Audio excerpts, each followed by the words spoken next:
Good morning. Excuse me. It's Magnificent Monday, and all right. Try another way of going live during your broadcast. I don't know if something's wrong. I'm getting this weird note. So, if anybody's on, am I okay? Because I got this weird notification. Am I sideways? Okay, I see Emily. You're here. Okay, it just flipped me sideways, I think. Did it just flip me sideways, Emily? This thing is crazy. Has a mind of its own. Okay, no, I'm good. Okay, well, it showed me sideways and y'all's comments are coming this way. So we'll see. But good morning. Welcome to, okay, now I'm sideways. All right. Let's try this again. Oh, my Lord. It says I can't rotate my phone.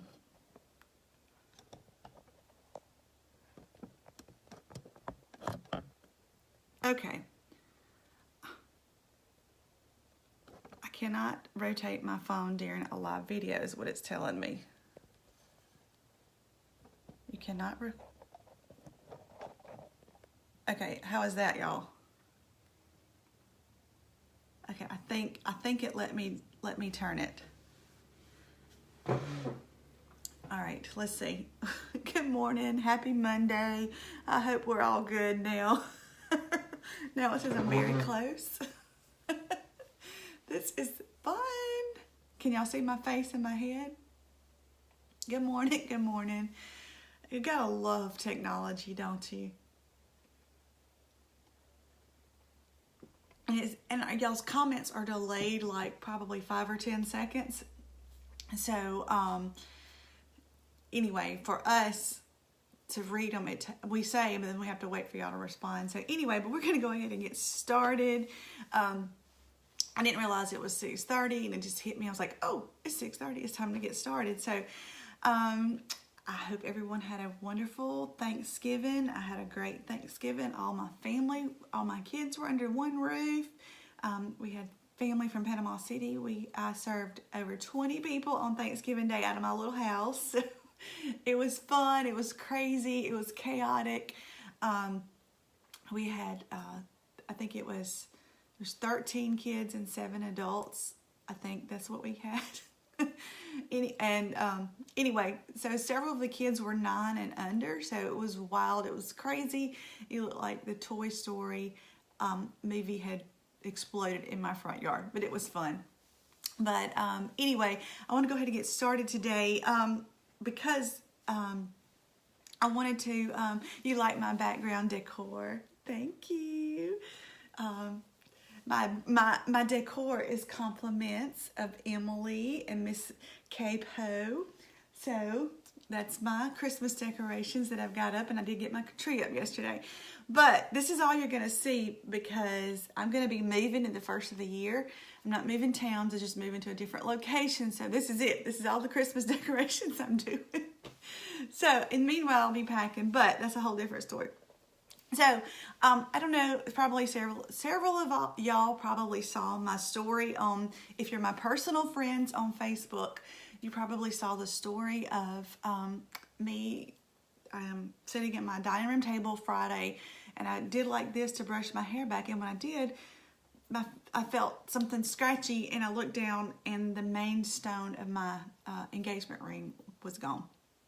And I had been a couple of different places, left the house, been to town, so there's no telling if it's in the home or if it's on the road or who knows where. But anyway, so I shared the story about me losing my diamond, and yes, I was upset. I'm still upset. I'm still sad about it, but when I was sitting here and I lost that diamond, of course, my whole family was here. My mother-in-law, my grandmother-in-law, my sister-in-law, brother-in-law, my mom was here. We were all like sitting around my dining room table. Tears welled up in my eyes, and everybody starts looking around the floor, and, you know, like panic hit me. And then I stopped and I looked, because sitting across the table from me was my mother-in-law and my grandmother-in-law, who both went through Hurricane Michael. And I'm like, I'm over here fretting over this tiny diamond. Yes, it did mean a lot to me. They've pretty much lost everything. How can I sit here and how can I just mourn over a diamond when they had clothes. Pretty much they had the clothes on their back and a few items that they were able to go and get after the storm. So I was feeling pretty selfish at that time, that I was like, here I am worried about this little diamond, and here they are, they've lost everything. So it kind of put things in perspective for me as we're coming into this Christmas season and into this holiday season, just coming through Thanksgiving, that I think so many times we get so wrapped up and so caught up on material things and stuff. I do it with my kids. I know it's just, we do it as a culture. It's our culture. It's all about the stuff. It's all about the things. And we don't really mean for it to be, but we get caught up in it also. So that's, it was just, to me, it was like a reality check on what really matters in this life. Is it our stuff that really, really matters? Or is it the relationships that we have with people that really, really matters? So that's my question for you this morning. What in your life really matters today? Are you fretting because your child wants this XYZ for Christmas and you can't afford it? Or are you fretting because you got to cheat?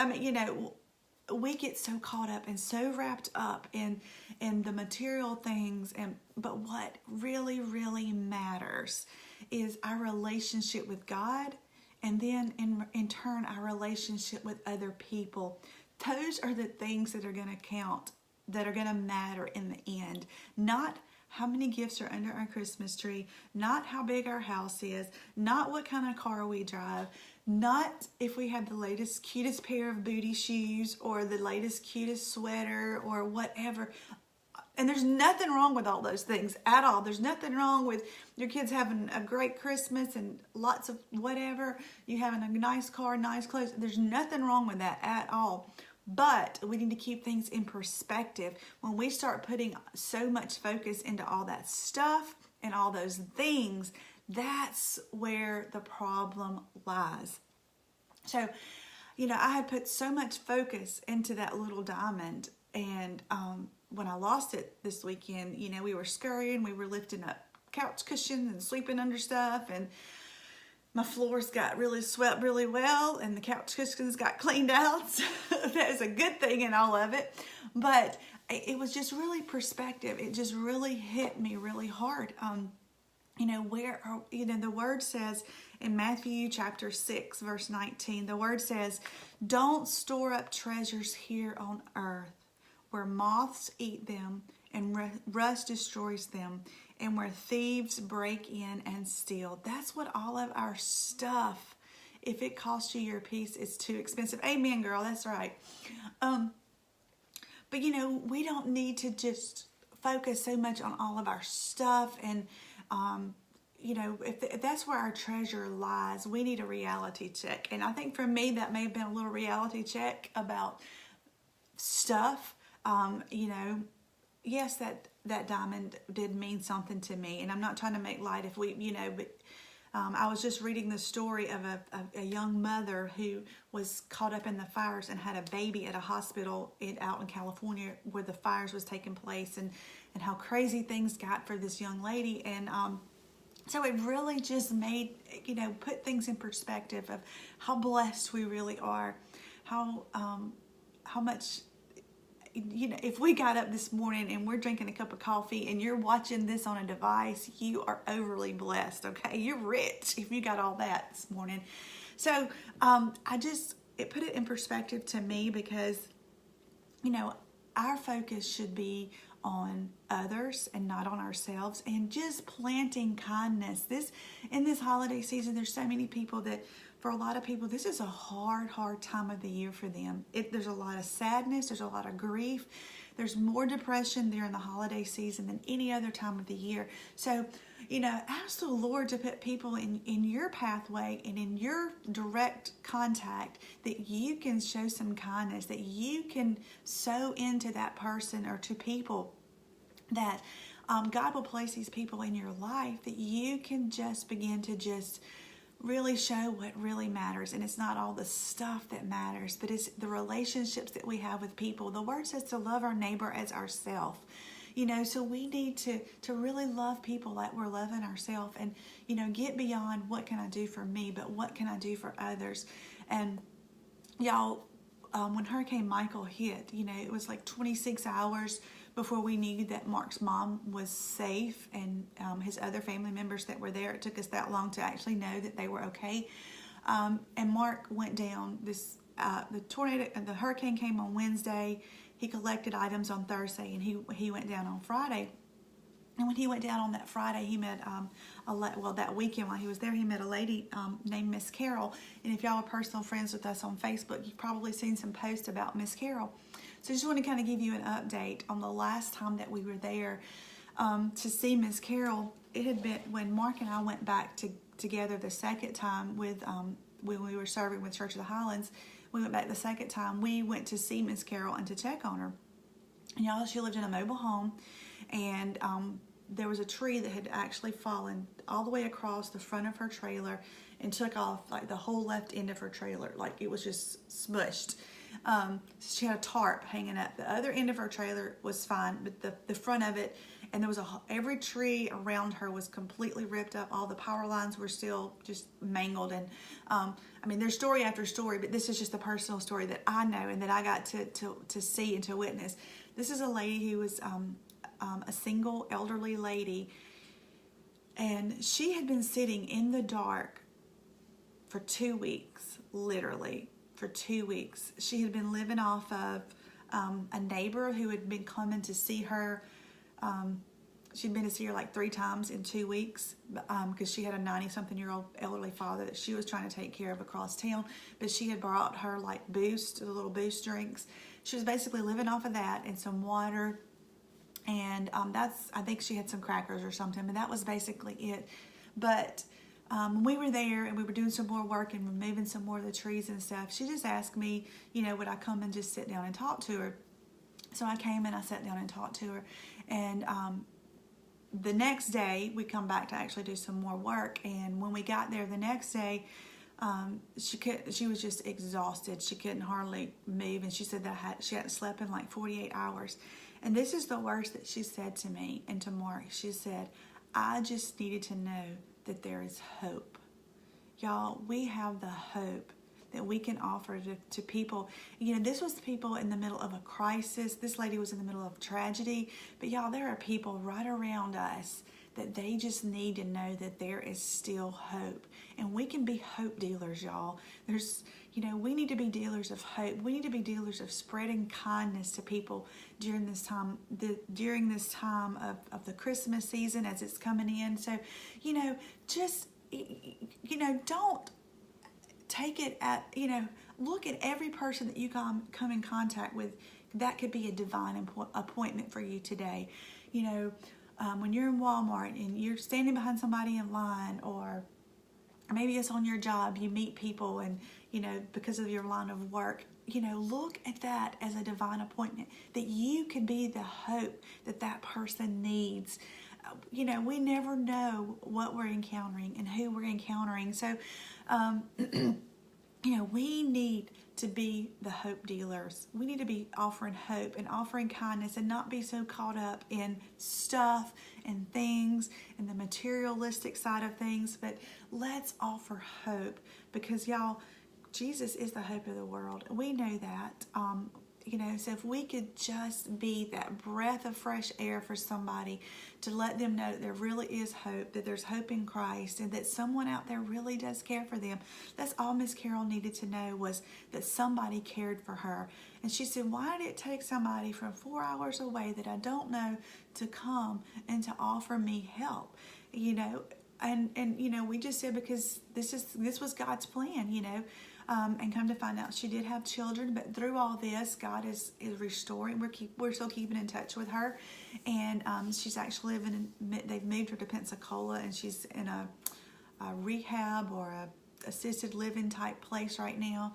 So through this, Mark and I have been able to keep in touch with her and to follow her story and to know what's going on. But it was she just said she needed to know that there was hope. So I often wonder how many people, people get on Facebook and they pretend like everything is fine. They put on the smiling faces, they laugh, but inside they're really falling apart and they're breaking and they're just trying to put up this facade. They wear this mask every day. So we never know these people that we come in contact with on a daily basis, what they're going through. So, the next time you're in a restaurant and your waitress, I'm just saying this, and your waitress gives you really, really bad service, think about what she may have been through today, what she has going on at home, what the previous customer's done to her or how they treated her. We just never know what people are going through. So if we could take that mindset instead of, I got sucky service today because this waitress wasn't doing what she was supposed to do, let's take it a whole new perspective of, I wonder what's going on in her life that makes her act like this today. I'm just using that as an example. What is going on in somebody else's life that causes them to act or react in the way that they're doing? We never know, but we might be just the hope that somebody else needs. Proverbs chapter 11, verse 17 says, your kindness will reward you, but your cruelty will destroy you. I want to be rewarded, y'all. I don't want to be destroyed. I want to just plant kindness everywhere that I go, because when you plant watermelon seed, what do you get in the end? You get watermelons. You don't plant watermelons and get cucumbers, right? So I want to plant kindness, and I want kindness to be produced because of seeds that I have planted in somebody else's life. So that's just what I wanted to challenge y'all with today. My little ring story, it really had me upset, but it really started putting things in perspective for me of, this is just a ring. This is not life or death. This is not heaven or hell, y'all. So during this Christmas season, this upcoming next 4 weeks until Christmas, or 3.5, however long it is now, let's just keep it in perspective of it isn't about all the gifts that we can buy or the gifts that we can get, but it's about the love and the hope that we can share and that we can give to others. So use every opportunity that comes along, y'all, to be that dealer of hope, to be that kindness planter, because we just never know what somebody is going through. Or, and if you're somebody and you're watching this today and you're going through a hard time, I want you to know that you're not alone and that you're loved and that there is hope. And if you're hurting and you need somebody to talk to and you need to reach out to somebody, if you don't have somebody, reach out to some of the ladies that you see on here. I promise you, all of us will talk with you, we'll pray with you, we'll encourage you, we'll help you find someone to plug in to, because I don't want you to think that, this group was created just to be a place of encouragement, a place of support. And this morning, as I was going back over the prayer requests, already there were 73 prayer requests that had been put up since yesterday morning when the little graphic went up that said prayer requests, y'all. That's what this group is about, is encouraging each other, letting these mamas know, these ladies know that whatever's going on in their life, they're not alone. You're not alone. That's what we're here for. We want to come alongside one another. We want to encourage you. We want to be a voice of hope in your life today. And it takes sacrifice, y'all.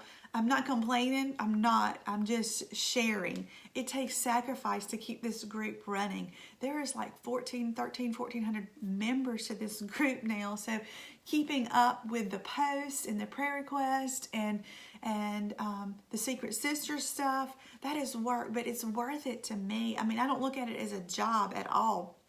It's a ministry, and I love it. And the other ladies that are a part of it, it's a sacrifice to get a devotion together and is it going to make you worry about, does it make sense? Am I making any sense? Is anybody getting anything today? Emily and I or some of the other girls will did what I say just make any sense? Or did it seem like I was just rambling a bunch of words together? Y'all trust me, we're sending each other these messages.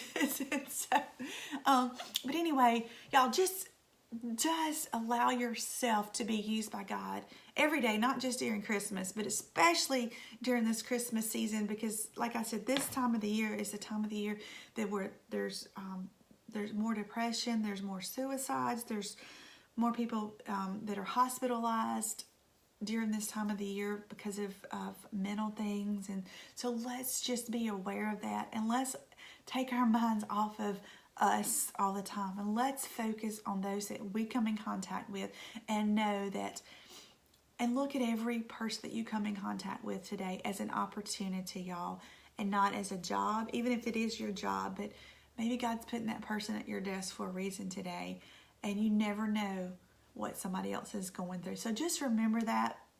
We just want to be encouraging to each other during this time, during this Christmas season. And I want to encourage y'all to, if you've never participated and done like random acts of kindness, that is the coolest thing ever. Y'all, if you could just pay for the person's meal behind you in the drive-thru, go tape some quarters to a drink machine with a little note that just says, here's a free drink. Go by the laundromat and leave a roll of quarters. Those are just a few things, but you can go on Pinterest and find hundreds and hundreds of ideas for random acts of kindness. So I just want to challenge y'all to do those little random acts of kindness. And it's such a blessing when you can do those things and nobody knows who's doing it.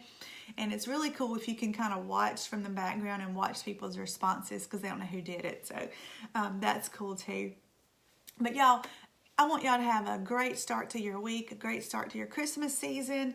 Let's remember that Jesus is the reason for the season, and let's be hope dealers, and let's show kindness like never before, and let's let the world see what being a believer is all about. And so let me pray for y'all. Good morning, Father. Thank you for this beautiful Monday that you've given us, a fresh start, a new day, Lord. And this week, as we start the official Christmas season, Lord, that you would help us to really be hope dealers, Lord. Dealers of hope, Lord, for people that are hurting, that are broken, that, Lord, that you would let us be your hands and feet in lives of people each and every day, Lord. People that we come in contact with, whether maybe it just be the telemarketer on the other side of the phone call that we get so frustrated and want to hang up on, Lord. Maybe they have our number for a reason today, Lord. And maybe it's the person that we have to see at work or that we bump into at Walmart. Lord, just use us to be your hands and feet, Lord, to just reach out to the lost, the hurting, the hungry, and the broken, Lord. And let us not be so focused on our stuff and the materialistic things, Lord, but let's just offer hope to those that are hurting and that are hopeless, Lord. And Lord, I just lift up every brave and beautiful mama, all the prayer requests already that have been mentioned, Lord, and for those ladies that may be hopeless at this time, Lord, that you would help us to be an encourager to them, to know that they are loved and that you still have plans for them no matter what they're going through or what they're facing today, Lord, that you have plans for each and every one of us, Lord, and I thank you for that, Lord. And I just ask that you just bless our week like never before. So in your precious and holy name that we pray. Amen. All right, ladies, y'all have an awesome start to your week, and we will see you back on Wednesday for Warfare Wednesday. Be blessed. Love y'all.